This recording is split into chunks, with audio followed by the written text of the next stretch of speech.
idea de gobernar no se puede improvisar. Un mensaje muy claro y unísono. Cuando Pablo Iglesias fundó por cierto, hace 130, hablábamos 138 años este partido, pensaba en que este partido tenía que ser un instrumento para lograr el cambio social y la transformación social. Saber perfectamente dónde estamos, quiénes somos.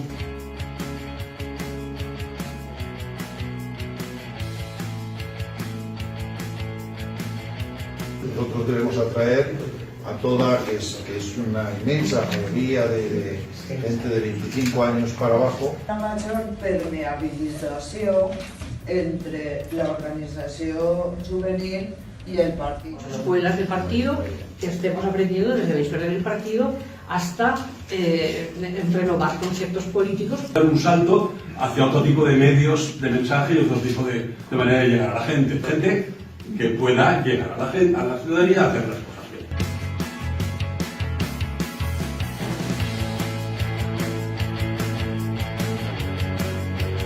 En las juntas municipales se puede hacer política. Una aplicación móvil donde el Partido Socialista de Ciudad, por ejemplo, a otros niveles, pueda ir diciendo que hemos votado esto, hemos hecho otro.